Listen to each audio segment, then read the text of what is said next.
Today's show is about Scion Dragon. Normally I don't cover the story path games in that this is a Mage the Ascension podcast, but the conceit of Dragon seemed one that really fit well into Mage and the World of Darkness world, so I'm doing a crossover episode with it. If you're listening to this after 3 p.m. on Tuesday, January 19th Eastern Time, the Kickstarter for Scion Dragon is running until February 18th or so. If you back it, please leave a comment on the Scion Dragon Kickstarter page that you found out about it on Mage the podcast. It really helps us get things like manuscript previews in the time of the writers and developers. Also, as a warning, this show has an unusual number of F-bombs. On with the show. Hi, Mage fans. This is your host, Terry Robinson with Mage the Podcast, and today we are doing both a, hey, go get this thing that's about to be on Kickstarter episode, as well as a crossover episode.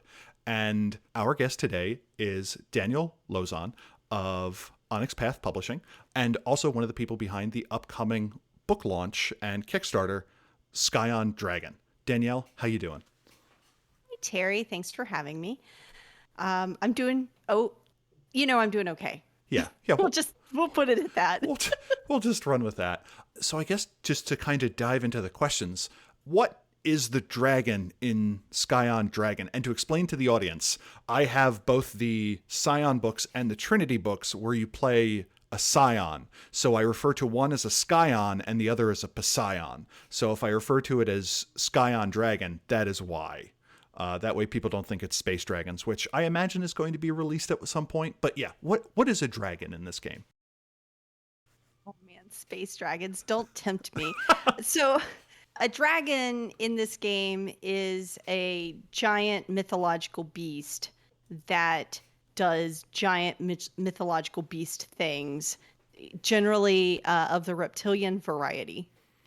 And do you play said dragon, or are you a descendant or an offspring or an agent of said dragon? Just like in Scion, you're not playing a literal god in Scion, although you eventually get there. You're playing a descendant of a god. And so in Dragon, you're not playing a literal dragon, although you get there. You're playing a descendant of a dragon. When you say descendant, is that literal dragon baby, or how does that work? So it works in a couple of different ways, but one of the things that I shied away from was, for lack of a better term, dragon fucking. And not that I don't think that there aren't an entire group of people who really want to do that we could be catering to, but since this game isn't a romance game, I didn't think it was necessary. Part of it is that the logistics of having a baby lizard person felt a little ick to me. Okay. And so honestly, you're either like ancestrally, like way back in the past, when humans and dragons were all kosher with each other, they did some meeting in the middle and had babies. And there was some nasty in the pasty. Got it. There was some nasty in the past, and you are maybe a long, descendant of a dragon that way. Or you have been chosen by a dragon and been imbued by the dragon in the same way that gods can choose scions who aren't actually their legitimate children that they gave birth to. So you could be adopted in, or you could be a long lost descendant of one of these dragons. Okay. What is the term for that? Like, we have Scion, you can play a Scion. Are you a Scion of the dragons? Are you dragonkin or dragonborn? Is there a term for what the players are? Yeah. The term is heir, as in H-E-I-R, like you're going to inherit this draconic legacy kind of thing. What role do dragons fill in the cosmology of Scion? So dragons fulfill two roles. So there are dragons, I'll just start with, in the base book, in the core book, there are some dragons who are gods, or some gods who are also dragons, if that makes any sense. So Ao Guang is a dragon. Like, there are some titans who are dragons. There's, the dragons are those kind of, godly divine creatures, or people who are divine also happen to be dragons. That's really the truth of it. Dragons are then also these kind of primordial beings that have been around since the beginning of the earth, who are not divine. So where titans and gods are divine entities, and they're divine entities because they kind of made themselves that way. When you think about like, oh, we've created a pantheon and we've, decided on worship, and these people are now worshiping us, and that has brought us to divinity. And if you happen to be a dragon who people are worshiping, that also brings you to divinity, but only because the gods let it happen, not because you are a divine entity. It's really kind of confusing. They are mythological entities, but they are not empowered by the I worship. worship of mortals. Okay. Right. So they're not inherently divine, but they're mythological entities, and they're as powerful as gods in a lot of ways. Is this similar to saying that they are really powerful satyrs or centaurs or something like that? I mean, so no. I mean, yes and no, Okay. if that makes any sense. If satyrs were at the level of godhood, right? But then they would be divine. Like, if I'm a satyr heir or satyr scion of, Dionysus, and then I like take the mantle of Dionysus. I'm no longer a satyr. I am now Dionysus, right? And that is the difference of I am a dragon and I, take on the mantle of a titan. I'm still a dragon somewhere in there. And it's metaphysically, dragons are old enough in mythology and big enough in mythology that they are not wrapped in the same fate and that gods are. And because of that, they exist somewhat outside of the pantheons. Are entities in Scion empowered by belief? Like, for instance, are there hill giants or folkloric creatures that gain power from, say, the fear or the belief of mortals, but who are not acquiring that through worship? Is that a class of entities that dragons could fit into? So it's interesting because even gods aren't empowered by worship. The main stat in Scion is legend. So it's not necessarily being worshipped so much as being legendary and being known and fulfilling your fate. And so while, gods do want to interact with their worshipers and protect their worshipers and have all this stuff, it's because they're speaking their name, not because they're, doing the proper rituals or anything like that, right? So dragons don't need that. In fact, they've existed for a long time without that. So worship is just one way to make sure that your name is invoked and that the myth of you or the legend of you is built, Right. and dragons are not pursuing that. They're not pursuing that at all. Okay. If you want to look at the Titanomachy, the gods versus titans, as kind of a war between a group of people who have compassion and empathy for humanity and want to uplift and care about and all the things that gods who love their people do, and and then titans being kind of these uncaring divine entities who are just as good eating their followers as they are giving them blessings. The titans aren't necessarily evil or bad. They're just uncaring. They've got a little bit of an alien mindset. They don't necessarily worry about human concerns, and they're not, oh, I flooded that area because I'm the god of fertility and the land was a little dry and that area really needed to be flooded, or I started a forest fire so that the cycle of a forest fire could create fertile land. I don't care that I killed thousands of people and destroyed their homes to get that done. And I didn't give them warning because why would I? It's like calling a hurricane mean. Right. Or evil. Yeah. And so titans are these forces of nature that just kind of are doing the things they do. And they don't agree with the gods necessarily because they're like, why should we care about humans? Where gods are like, you need to care. And so, the gods are constantly fighting with the titans because they have this ideological clash of what they should and shouldn't be doing. Dragons, on the other side, are kind of a third actor in this. Some of them care about humans, some of them don't care about humans. But for the most part, dragons don't like the pantheons in general. And the story behind that is it's not convoluted at all. Essentially, the idea is that dragons have been here since before humanity, in the sense that like dinosaurs were here before humanity. The dragons were there and they were doing their things, and then humans came and they were like, cool, humans, whatever. And then they killed a few, and then the gods were like, hey, you killed our worshippers, we're going to kill you. And like lots and lots of stories about gods killing dragons. Yeah. Not everywhere and not in every place, but lots and lots of stories about gods killing dragons. And so dragons kind of went into hiding, they were like, oh man, these people and their gods keep trying to kill us. So I guess we're just gonna like disappear for a while. Okay, so the world was going on, humans come on the scene, a dragon goes, these are pretty tasty, and the gods are like, hey, those are our humans. Yes. And rather than engaging in a massive war, they're just like, not worth it. Not worth it. And so they kind of like went into the background, but they remember what it was like before there were gods, which is really hard to do because no one remembers what it was like to before there were gods because the gods created the world. And this leans into something that Mage fans, I think, are easily able to pick up on, but still needs a little bit of an explanation. But the idea is in Scion, to some extent, history is rewritten to accord Yeah. with who's winning.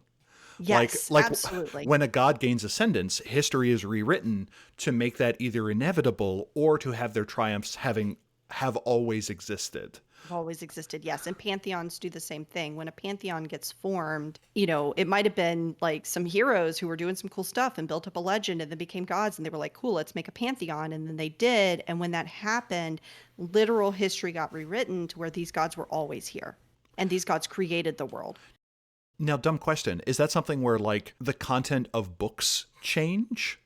I don't know. And I think yes, right? I think it is such it's not just a psychological change, it's a literal world changing event. A new god is created or a new pantheon is created. That even if it's a relatively new pantheon, the ripples of fate that come from that creation is so big that literal world changing. And so, yeah, books are rewritten, memories are replaced, people forget that they never knew about this thing. These things are all just fate kind of fiddles with everything. And to me, that is fascinating from a couple of directions. One, that very much sounds like the mythic history of Changeling, where it is impossible to get the true story because it is either constantly being rewritten or the history itself falls apart once you pick it up, as well as the idea of Mage that belief controls all things, and that you have a group within the New World Order that literally rewrites history books to make certain technological advances inevitable so it becomes easier for them to sell it to the public. In one case, there is this cosmic force called fate that is doing it. In the other, it's a little bit more direct and it's being intermediated. But I mean, that to me is an idea that Old World of Darkness players, at least for Changeling and Mage, should be able to pick up on. But you say dragons have a different relationship with this phenomenon? Yes, they do. And the relationship is because they're not divine, they are not. Fate does affect them, right? Especially if they're not cognizant of what's happening at the time.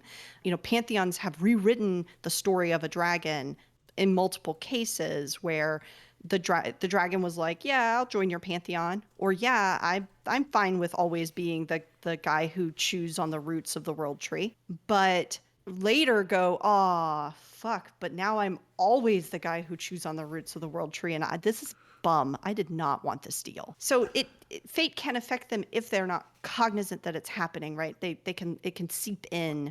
They're not completely resistant to it. But if they concentrate and think about it and don't want it, they can eschew it. And so dragons have a longer memory and they remember all the changes that have happened and they remember what it was like before any of those changes happened. So it sounds like since the dragons are neither worshipped nor worshippers, they don't engage in this legend economy in the same way, and thus they are not as affected by fate. They tend not to get rewritten unless they choose to enter that fate economy, and then it's one of those things, you pay your money, you take your chances, and then you can become Jorgenmonder, but you will always be Jorgenmonder. Yeah, exactly. 100%. And so on the if you're considering the mage side of things, your heirs are playing characters who have access to that memory and have access to kind of this backside knowledge of the true reality. Mm-hmm. but not in any way that's easily accessible. Yeah, it's not like it's not like they have a big book of lost history volumes 1 through 5 that they can go through. But thinking about that in Mage continuity, there are a bunch of historical events that the history has essentially been rewritten by one of the factions in the Ascension War. Tsar Vargo in the early 19 teens is a good example of that, where great effort was done to expunge all of this. A game could easily introduce a dragon as a creature that had access to, you could argue, a truer truth. And to me, that creates a metaphysically fascinating question of, sure, that happened, but if literally every arrow in creation is pointing in a particular direction that says that didn't happen, then, like, in what way did it... Yeah. Right. Does it actually matter that it happened? How true is that truth? Okay. How true is that truth? That's right. really neat. And so they have this true truth. Does that give them like superpowers or a unique role, or just what are the knock-on effects of being kind of outside of fate, which makes me think they're like the sidereals of Scion. A little. Yeah. Getimians so now. Yeah. Anyway. Yeah, sorry.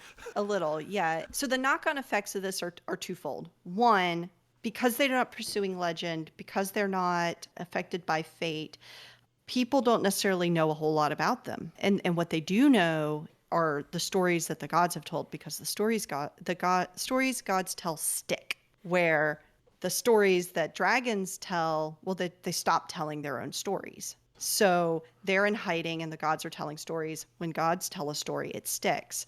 And so what is actually truly known about dragons is very muddied. There isn't a whole lot that people know about them because they're not pursuing legend. So that serves them well, though. They want to be in hiding. They don't necessarily want the gods to know about them because gods are prone to killing them. Their role now, instead of being a divine interlocutor or, here I am in your daily life, is instead they're pushing and pulling from the background. And, we kind of drew this in the OPP podcast, in the Pathcast, a little bit, where it is almost like a game of old world vampire, where there are these Methuselahs who are positioning things on the board from the shadows. And that's kind of the role that dragons take, is that they're not involved in the Titanomachy in an overt way. They're not involved in doing godly things in an overt way. And they're not involved in trying to kill titans or killing gods or any of that. But they have this goal of getting back to the way things used to be, without gods, without titans. So it sounds kind of like this is one of those things where you have two factions in a war, and then you have a third party that is sometimes useful to both, but ultimately their goal is to have each side destroy the other so that they're the only pieces left on the board. 100%, yes. Okay. So dragons can be, if you're playing a game, any game, dragons can be allies. They're allies you should be wary of, because they aren't actually on your side, even if they're doing a thing that could help you. And they're a little mercenary too, because they will actively, take information that they have from one side from helping them and sell it to the other side in hopes that will cause a greater conflict, and maybe you two will just kill each other. So it sounds like this could exist on a couple levels. One, you could have this cosmic level thing where the dragons are trying to destroy or trying to tear down this edifice of believer and believed, of seeing the destruction or the weakening of so much of reality being determined by this fate interaction. You could also take it as, well, if we pop our heads up, someone is going to kill us. So how well can we live from the shadows? We can be merchants and weapons dealers and arms dealers. Right. And I imagine there's also a bunch of dragons that just have their own personal agenda. Like when I think European dragon, or at least Tolkien-esque dragon, I think hordes. So I imagine there's all sorts of dragons doing that kind of personal dragony stuff. Are there any other angles that you think dragons take? Like if you think Dragon Chronicle, that like what the core Chronicle types could be involving dragons?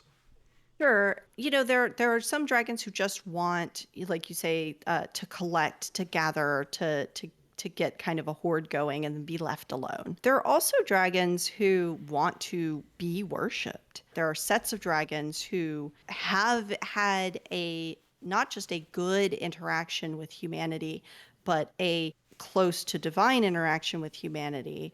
which or where humanity has elevated these dragons to the same level, even if they're not gods. And some of this is taken from real world mythology. Clearly a lot of Scion stuff is based in real world mythology, but and I'm not going to use the word worship, but the respect and level of elevation that, say, like a Chinese dragon has, the lung.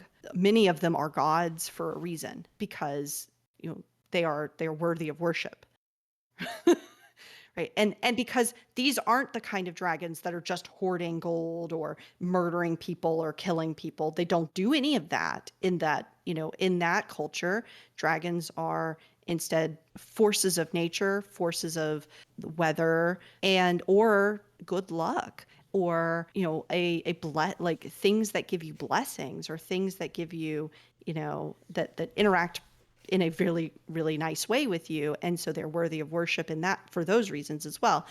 And not just, the lung. There are many other cultures that view dragons as good godly beings, or even bad godly beings, but godly beings.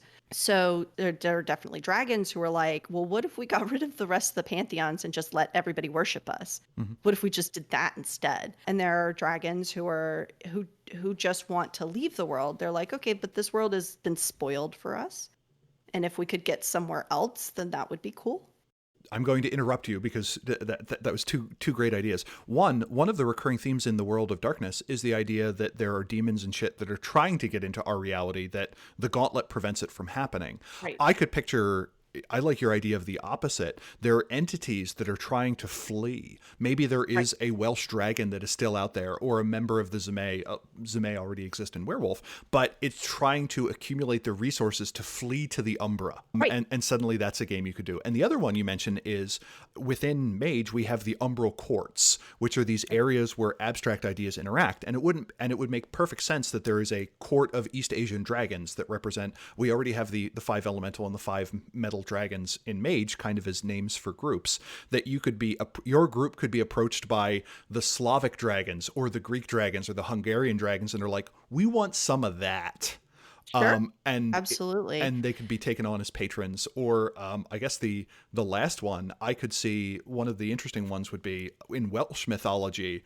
I have no idea how to pronounce the red and the white dragon, but I could see suddenly, now that Brexit has occurred, Welsh nationalism becomes something on the rise, and we have the rise of the Welsh Red Dragon, who now is an active agent, and there is now this lineage that has been awoken, and your characters can theoretically interact with that and either shape where it wants to go or deal with that, depending on if you want to run your Perfidious Albion campaign. Sorry. Right.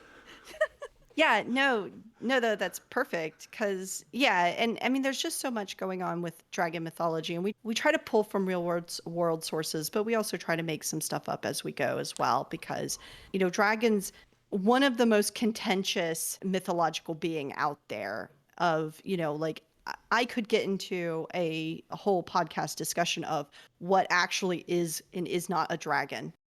Do you have a rough through line that you used? Like, you mentioned reptile and outside of fate binding. Yeah. So we pretty much pulled literally anything that is a sufficiently interesting, or has a sufficiently interesting legend / story involved, and is reptilian. There's definitely, like, is that dragon, there's not like a measurement scale of like, well, it needs to be more, size larger than the size of a Buick. Like, no, there are some dragons who have a story but are not necessarily very large. But is there a reptile in a story that has a sufficient legend about it? A snake, a gator, a thing that is described exactly as a dragon, a thing that is described as a dinosaur, but we are now calling a dragon. Lots of serpent, winged serpents, things that are literally called dragons.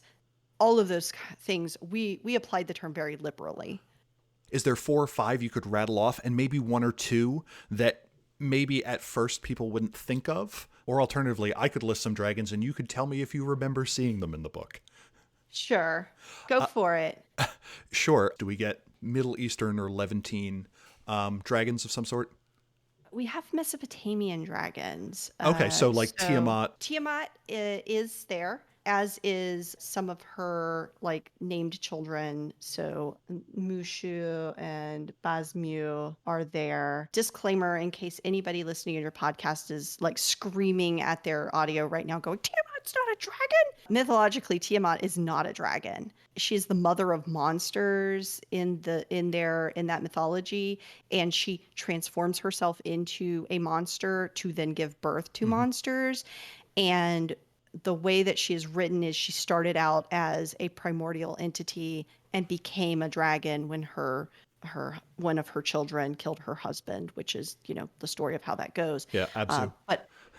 But when she turned herself into a dragon, that like was essentially, now she is a dragon. And so, yes, she's a dragon, but we don't write that she's always been a dragon. Like, we know that that's just not true. So we're not trying to pass that off on people. Do you have like a little note that says, oh, by the way, we know this, but this is way cooler this way? To a certain degree, if you're reading an RPG book, you need to recognize that sometimes we're just going to write things that aren't the way they are in real life because it's way cooler this way. If you're expecting to read a history book, you should go order a history book and not an RPG book. And that's some of the complaints I see about Scion, which is fascinating because, like, I get that when the first book comes out and you're like, hey, I don't like this aspect of the game. Cool, that's fine. But when the 5th book comes out and you're like, 1 star, blah, blah, blah, I'm like, I think you know what you're in for at this point. Yeah, it's a little rough because we do want to balance actually good research and care taken to, the cultures that we're pulling information from, and we want to hire people who are familiar with those cultures, people who are from those cultures, and we want to try to give them justice and write about them in a way that is respectful. But we also want it to be cool and fun. Oh, yeah. And so there's a balance between we did some research and we read about it and we understood and we truly understood. And then we took that as inspiration to make a cool game. And I fully appreciate that. To me, though, as a reader, it is just as important to bring a reader from I knew nothing about this culture to I knew something about this culture, even if it's a little bit incomplete and a little bit wrong, than it is to bring someone from I know something about this culture to I know a lot about the culture. And I think RPGs are a great way of doing that first step, making someone realize that there is this thing they didn't even know existed. And I think that is a powerful thing that a game like Scion can do, even if it's off occasionally. Yeah, I feel like, if you're the type of person who has never been exposed to anything other than a D&D dragon, and you read about a Mesopotamian dragon and you're like, man, that sounds really cool. And then you go like Google it and you're like, oh man, they got some things wrong. You Googled it or you read a book about it and now you are more educated than you were before. Yeah. Yeah. So back to dragons. Do we get the Hydra or the Python or the Tython or? So Hydra is a really generic term just because it's just a dragon-like animal.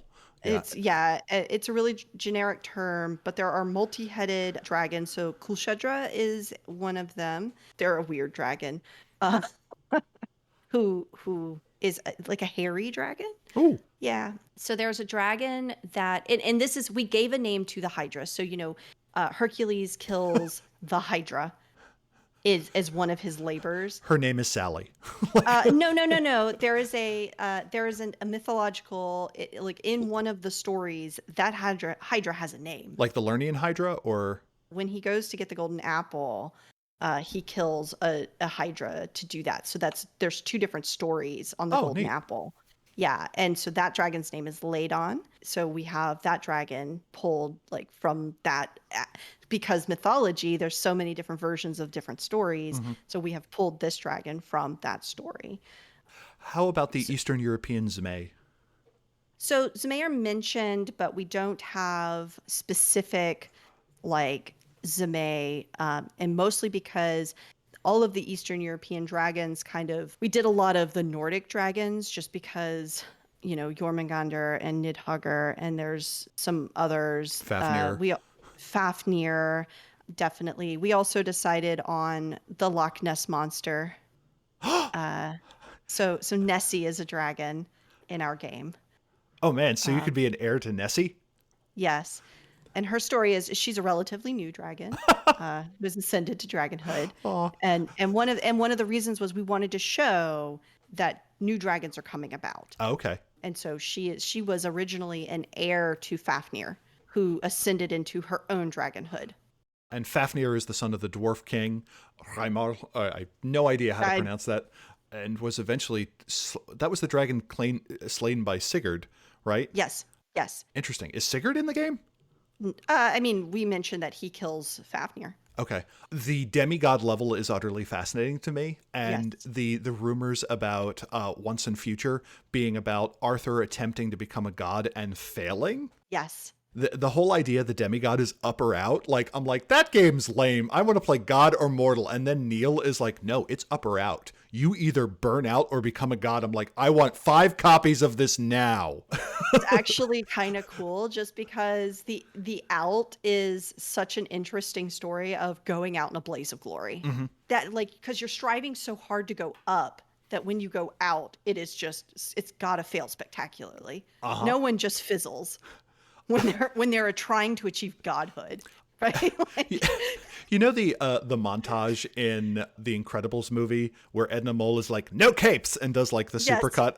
I want that for like all the failed demigods and just being like, oh, and just all the capes. Yep. Yes, there you go. Do we also get wyverns or anything like that? Some, yes. It honestly, like, I'd have to go through and like pull names because we don't group them that way. Okay, how do you group them then? So we group them in what we call flights. Okay. And their grouping is somewhat geographical, but mostly political. The grouping is based on political ideology of how to move forward. So the event that so dragons are often written as these kind of like singular entities, right? They don't necessarily hang out together. Even dragons that have like, like the lung or like the zmei or whatever, like, oh, here's a general term for a bunch of dragons, but it's not like those dragons are cozying up together for the most part. Some of them are, most of them aren't. We hear about dragons as these, singular entities. They live alone in the mountains, whatever. So how do we get from that into like this global conspiracies that work together and, aren't just killing each other constantly? And the answer is that they, for survival, when the gods were like, oh, dragons are bad, should start killing them, especially that one over there that ate one of our followers and that one over there that flooded our, whatever. And, they're just as bad as titans. Essentially, gods spent a lot of time essentially trying to give titan status to dragons. They're just as bad as titans kind of thing. It wasn't a full-fledged pogrom, but it looked like it was going there. I just pictured all the Pantheon going, it's Antifa, and just pointing at dragons. Kinda. In some way. So dragons were like, hey, we can see the writing on the wall. A couple of our members have been killed already, and we're not dumb. And this is only going to get worse. And we can either fight back and start a war, or we can go into hiding. And they were like, some people were like, let's start a war. And some people were like, let's go into hiding. And some people were like, let's just like destroy the world and start over. And nobody could really agree on what to do. So these ideological political lines formed, and they formed these flights.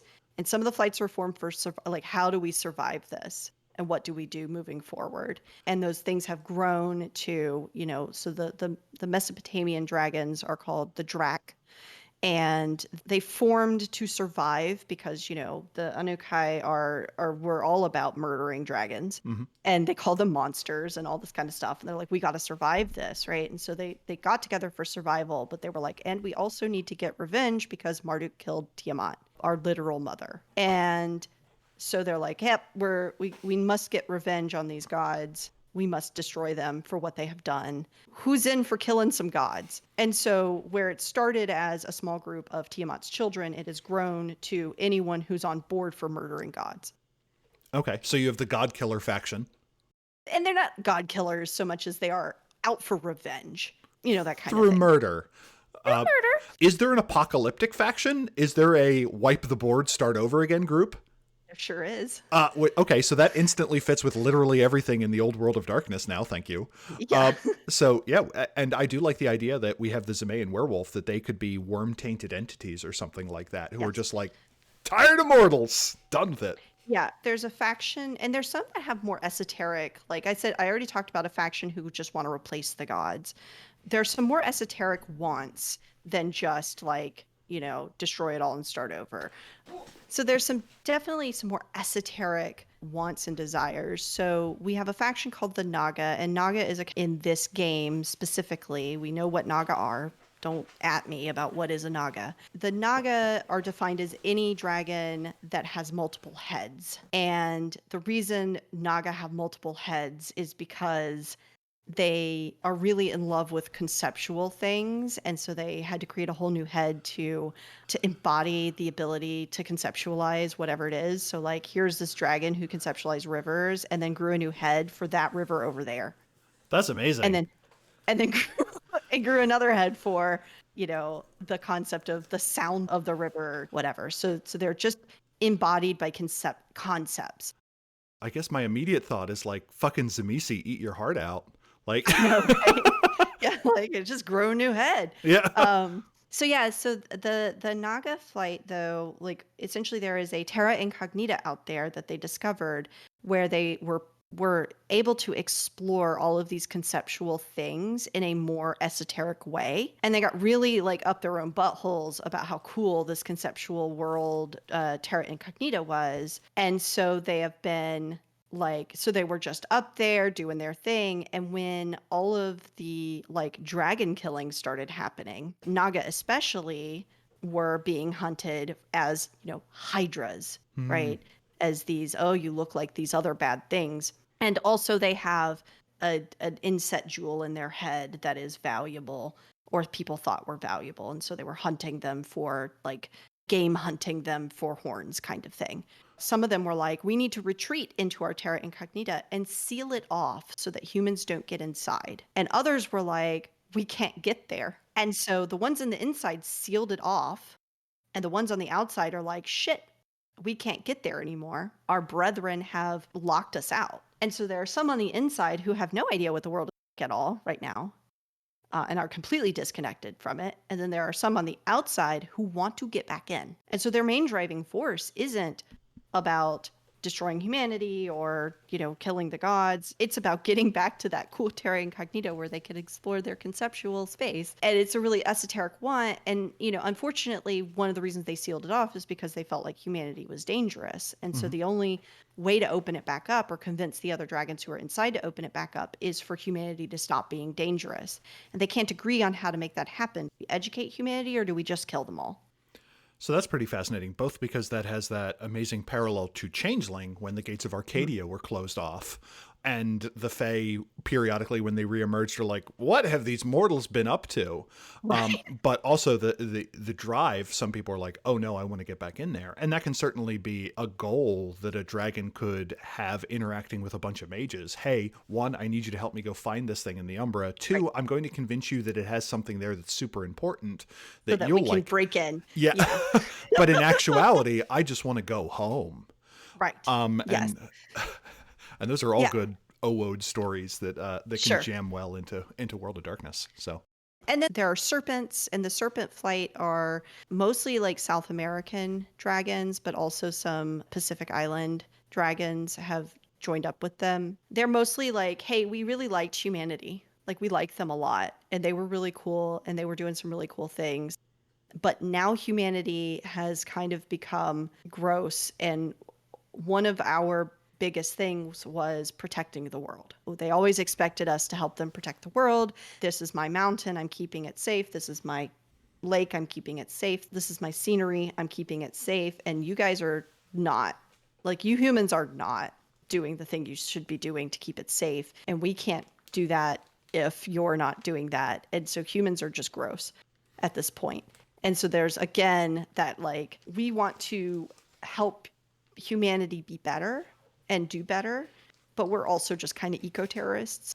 So it sounds like dragons, again, could serve as a mentor or patron or an ideological guide, but secretly have a group engineering their own destruction as part of that process. Yes. So what about some of the more cosmic dragons? Like when I think of the Philippine dragons, Hmm. You had mentioned the dragon and dragon-like entities of the Pacific Island. A lot of those are associated with like the sun or the moon, and not necessarily like a mountaintop. Did Sure. any of those make an appearance? There are some dragons who encompass that, who people can involve. We also, so specifically, this is fine to stand. We actually only detailed about 6 dragons per flight, some of who are specifically dragons who are already dead, who have been killed for 2 reasons. One, the game is more about the driving forces of the flight that you belong to than it is about your particular draconic ancestor.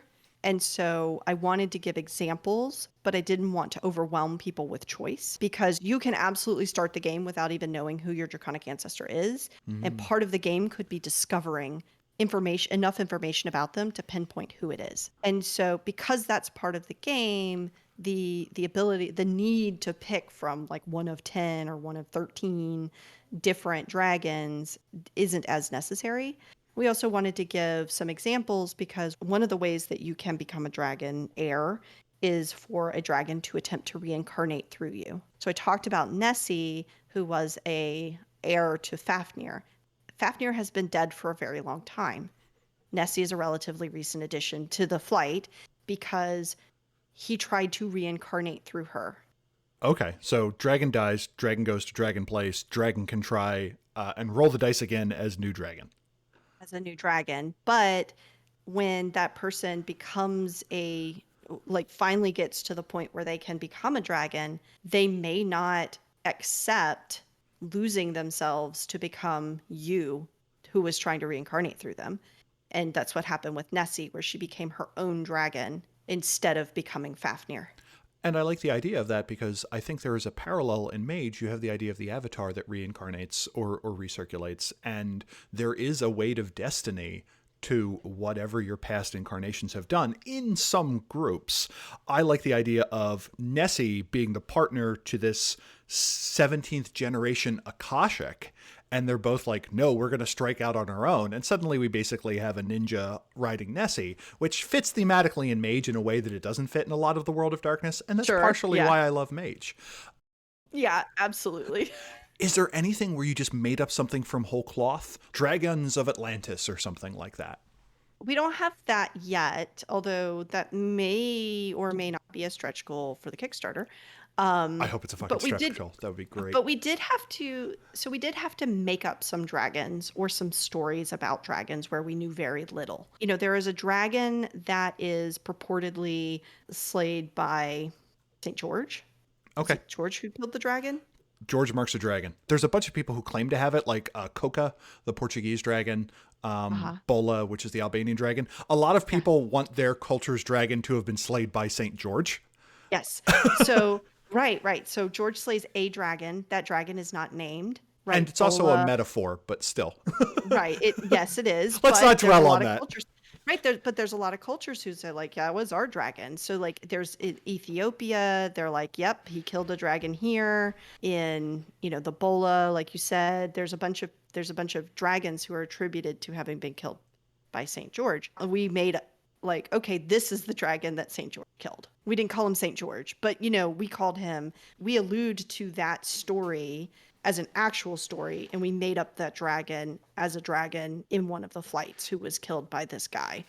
But we didn't make it Bola, although Bola did get blinded by him. Like, we do have Bola, and he was blinded by this person who then also went and killed this. That guy was just a dragon murdering asshole in this book.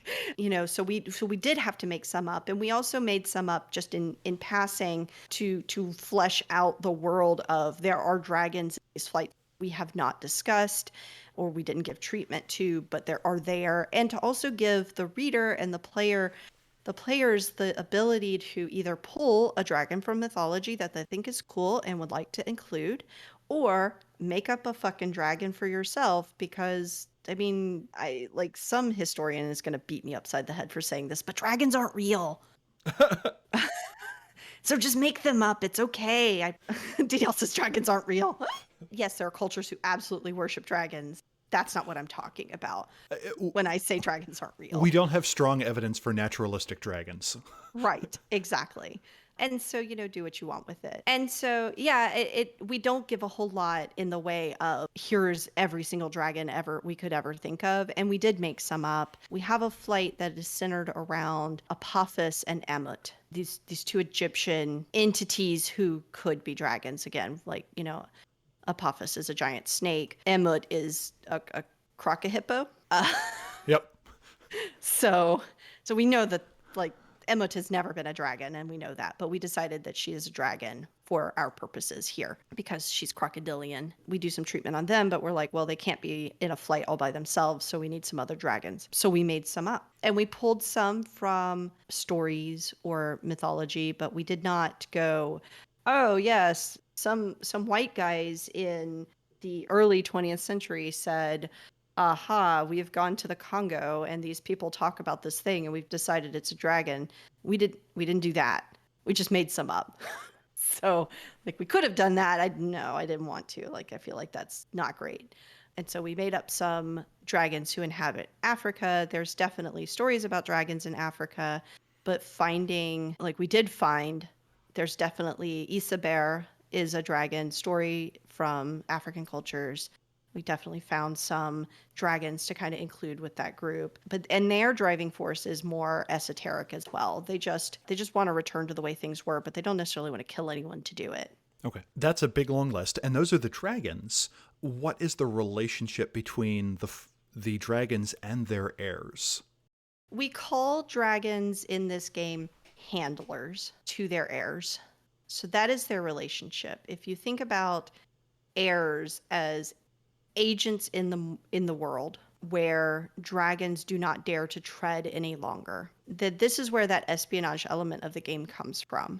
You're being told to go do a thing and you don't necessarily understand why or what the purpose is or what game you're playing, but you are a player in this game. And you either need to figure out fast or you just need to follow instructions well, but you're being given instructions by your handler to do things to serve their goals. And this can lead to multiple different story ideas of, we're going out and adventuring, we're doing what our dragon wants to do because we're interested in seeing where the story leads us. Or, I don't know what the fuck you want me to do, and that seems risky. And instead of doing the thing you want me to do right now, I am going to investigate you and find out why you want me to do this thing, and then make a decision for myself on whether or not I'm actually going to play it, or if I'm going to do something else instead. It's kind of the Bourne identity or the Bourne series of, I knew I was a spy and I did things and now I am being hunted. It's not that part of it, but it's definitely the finding out the conspiracy that you are being involved in and then making your own path in it. Okay. And do you provide systematic tools for that espionage discovery aspect, or do you feel those are already baked into StoryPath? Or StoryPath has some decent clue, investigatory clue finding rules through the procedural system.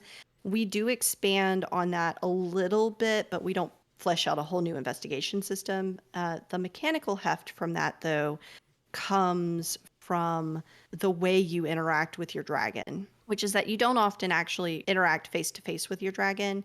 Instead, you interact in a way that is far more interesting, in my opinion. How is that? And how is that? So dragons have this memory, this long memory of what everything that has come before. And they don't just each individually have this memory of the world and everything. Instead, they have a collective memory that they can pull from. And so this memory space, this kind of cloud storage of dragon memory, is kind of how dragons reincarnate as well, because their memory is still within this cloud space, and so it can get into people and enact things.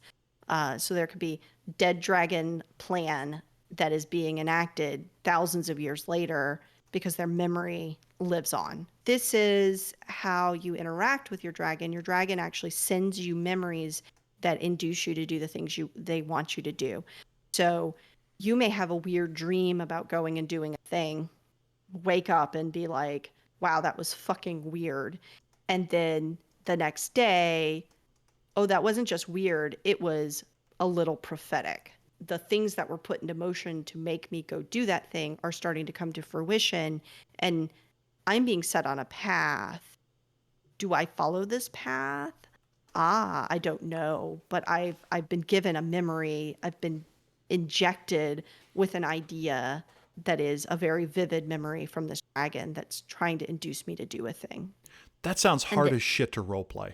it can be, and we've got some really, really good mechanics that support it. There are memory deeds, and essentially the way that those work is you get to declare that something is a memory at any time. Now, clearly, the person running the game can be like, this is going to be a memory for you to try to get you set on the right path. But you can also decide, like, well, we were in the museum and I saw the mask on the wall, and that mask sparked a memory. And it doesn't have to do anything with the mask itself, actually. The memory is, I want to go do this thing over here. But I saw a thing and that sparked a memory. And now that I have this memory, it's like any other game where you set your own aspirations. I say, I have this memory of this thing I need to go do.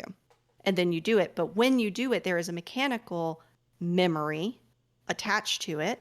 And when you act towards that memory to try to fulfill whatever it is your dragon is trying to get you to do, you get a special mechanical benefit. And if you act against it, you also get a special mechanical benefit. And so following and then fulfilling that memory, whatever it was it wanted you to do, gives you your way to increase your dragonhood. Because the more you act on the memories of your dragon, the more draconic you become, the more involved in their plots you become. Is this like an I know kung fu thing? Like, will it manifest both a drive to do a thing as well as skills plucked from this dragon space? So there are ways to pluck skills from the dragon memory, but no, I have a driving memory does not also download the ability to fulfill that goal. You got to figure out how to fulfill it yourself. Now, there are abilities that let you kind of tap into the collective unconsciousness for a little bit and go, I don't know how to pick locks, but some dragon somewhere does. I just picture a failure on that roll being like a useless memory. Like, how do I take out these guards? And like Dragon Space just gives you this image of this basket weaving. Or I was thinking like just this giant red dragon, like the most D&D thing possible, just melting them all. And you'd be like, no, I can't. It's so not helpful. Not a thing I can do. Them. Yeah. You can turn into a dragon. Okay. You have the moment you become a dragon's heir, you tap into the ability to become a dragon. You have a draconic form, and then you have draconic knacks that let you be draconic. Like you can maybe get a tail or some wings or some big fuck off teeth. And for the most part, you can like bend your spendy thing to be able to manifest those and use them, or you could just let them be there all the time. Okay. But now you've got a tail. And that comes with its own problems, right? Like having a tail. Yeah. Pants are very hard to find. Yeah, pants are, got to alter all your pants. But in the world of Scion, having a tail isn't as weird as it would be in our own world. Mm-hmm. So, World of Darkness having a tail is like, oh no, what the fuck? Scion having a tail is like, oh, that guy has a lizard tail. Yeah, as you do. As some people do. Yeah. As you were building it, was there a dragon power that you looked at and you're like, oh, wow, that's a cool thing? There's a group of dragons that the writer wanted them to be able to essentially like consume both concepts and physical items and then replace them later. Like a weird internal bag of holding kind of thing that got turned instead into like a transmutation power because I didn't really want to write Vor into my game. Yeah. There's illusion magic and there's some weather things, which, seem pretty standard for dragon doing. There's also a teleportation magic that like creates a pocket dimension that is the Naga who desperately trying to get to another pocket dimension can essentially make a pocket dimension to live in or be in for a little bit. I'm not going to say that I took a lot of dragon magic inspiration from Mage, but I definitely did. Yay! So there may be some resemblance to the kinds of things that dragons can do or the kinds of things that mages can do. but it sounds like they have the full panoply of possible powers that you get with Sure. just about any line. And some of those are going to be standard dragon things, and some of those are going to be things that'll probably be new to the reader. One of the things that I think of when you're an heir to the dragon is lizard person, which has some pretty negative cultural connotations. What was more or less just stated by some of the proponents of it to just being like, oh no, we're just talking about Jews. As part of the development process, what kind of concerns or sensitivities were made towards not having that happen? So, there's a lot actually. I had one of my authors is, Jewish and not just a like Jewish by birth, but practicing actively, deeply involved in the religion. And they expressed those concerns to me, not like you can't make a game about being children of dragons without accidentally being anti-Semitic, right? Like they were like, we don't want to accidentally be anti-Semitic, so we need to be very careful. Especially because of the themes of dragon, which are the dragons are in hiding. So like secret lizard person sounds really awful. We don't want to do that at all. And so we spent a lot of time striking a balance of how much can I be a descendant of a dragon, heir of a dragon, without accidentally falling into those weird tropes. And we do strike a lot of balance between, we don't want any of this to be read as dragons are an analogy for something. Dragons are cool, mythical, fantastical beings, and you get to play a cool fuck off dragon.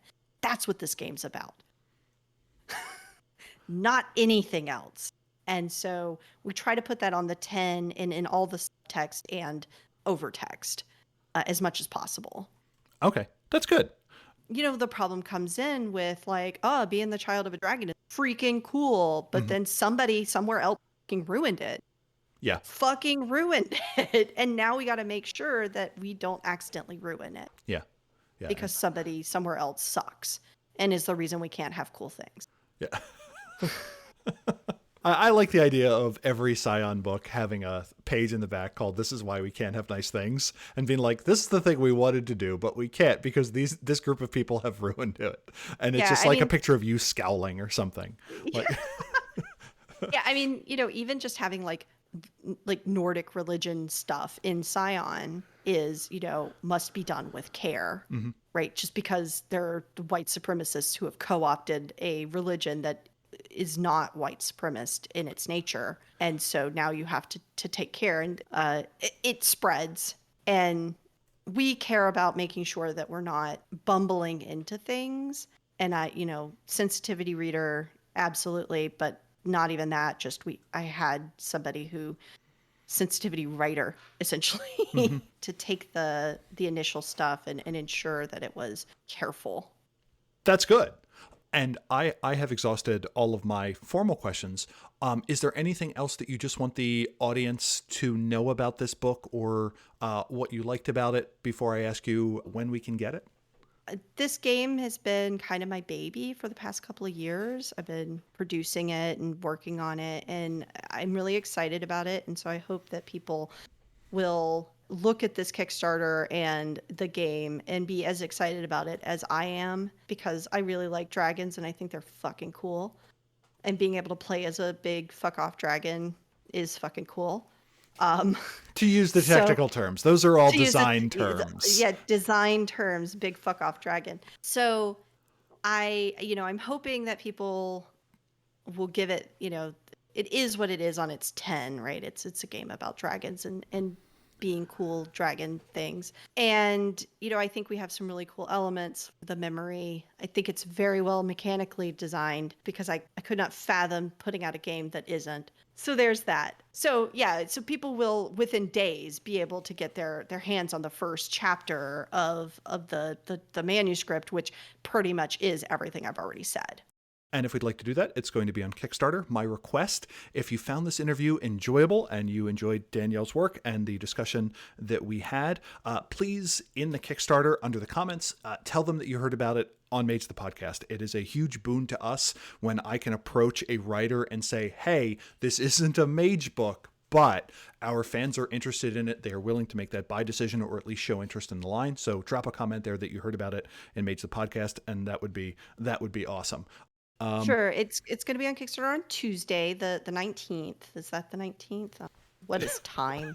Yeah, that's the 19th. It'll land like noon Eastern, or maybe not even, maybe earlier than that. But the 19th, Tuesday, look out for it. Mm-hmm. You should, drop a link in the show notes, I guess, when it happens. But that will be going on for the next month. And, please back it, or at least, go check it out. Tell your friends that may be interested in it to back it. Heck, even if you just give us $5 so you get a chance to read the manuscript, then you have the manuscript and you can use it and abuse it however you like. I'm not coming to your house to tell you how to play your games. And every little bit helps. And to bury another lead, what's the term for the other volume? Masks of the Mythos, which is also, it's a joint Kickstarter. Oh man, I didn't even tell you about this. I wrote on it, so let me tell you about Masks of the Mythos real quick. Okay. And we just did this whole thing about dragons. So it is what it sounds like, Craftian take on Scion, where it's a much smaller, so Scion Dragon is its own core book, where it has rules for making heirs, and they're very different from Scion in a lot of ways. Masks of the Mythos utilizes the base on you are playing Scions of the Mythos gods. And the Mythos gods, they are a pantheon of Mythos gods. And they're a little above gods, but the how they interact with the world is on level as gods. Masks of the Mythos, anyway, allows you, it does have deeper investigation mechanics built into it because, a lot of the Mythos is about investigating and learning about what you are up against. But you definitely can play Scions to Mythos gods. You are a Mythos Scion, and you interact with the world a little differently than a normal Scion does. Do you use the Mythos names? Are you a Scion of Cthulhu or Shub-Niggurath? Oh, interesting. Okay. Yep. Get in there, public domain. Yep. Yep. Get in this book. Oh, that's fascinating. Yeah, you could back for Scion Dragon, you could back for Masks of the Mythos, or you could back for both. So check it out. It's going to be cool. We look forward to those. I look forward to backing both of them and including my name in a comment that says I found out about it through Mage the Podcast. If people are interested in following your other work, where can we do that? You can find me at daniellelauzon.com. It lists all of the work I'm currently working on, my past works. It has links to my drive-through RPG. It has links to all of my social media. It is the hub of me. Nice. Danielle, thank you so much for your time. Thank you, Terry. You've been listening to Mage the Podcast, which is not a significant source of calcium. The show is made possible by executive producers who include Anders S., Andrew K., Andrew E., Brendan, Bryce Perry, Christopher P., Chris Zach, Ira Grace, Jenna F., Justin B., John H., John Magnuson, Michael Parker, Richard Bat Brewster, William C., William N., and Jay Suncern. Today's shout-out is to John H., who was the designated survivor during the 1997 59th Horizon Council. John was technically the leader of the council after the Week of Nightmares, as is the true head of the New Horizon Council, but due to a clerical error was excluded from the later revised books. John now has exclusive access to an area of the digital web for those who narrowly missed out on power, which includes 2 anti-popes, the 5th Beetle, the celestial embodiment of the dwarf planet Pluto, and noted Cultist of Ecstasy member Al Gore. If you'd like to become an executive producer like John H., get a chat color in Discord and have me make up things about you periodically, as well as receive our executive producer-only podcasts, So What You Playin', you can become one by clicking on Become a Supporter in the show notes or through the episode entries on our webpage. If you super liked this episode or super didn't, drop us a line at magethepodcast@gmail.com or at magethepodcast on Twitter. We have a hop in Discord community at discord.me/magethepodcast. If you liked us, please give us a review on the platform of your choosing or tell a friend about us. Also go to magethepodcast.com for show notes and all of our previous shows. Now go change reality. Bye. Hi, Mage fans. This is Terry again, and if you've listened through to this segment, thank you for listening to the entirety of our credits. After our regularly scheduled conversation, Danielle and I remembered that we are both raging extroverts who get very little human time and continued talking for another 45 minutes. In the process of this, Danielle indicated that she had floated that she was doing this podcast to some of her other dev friends, and they're like, what the shit? Mage plus Dragon? Sure, why not? And these were some of the ideas that came out of it. Danielle? Here we go. I'm just stream of consciousness. These are back and forth from our Discord. Introduce a new tradition for people who are really into dragons. The Teratophiles have entered the Ascension War. Isn't turning into a dragon occasionally to fight a secret war against the gods actually just a game of Mage anyway. I think that's more Mage the Awakening. I only play Mage incorrectly. Mage the Ascension. You fight the man so your dragon friend you met in Spirit Space can visit you without dying due to taxes or something. Once again, thank you so much. You're welcome.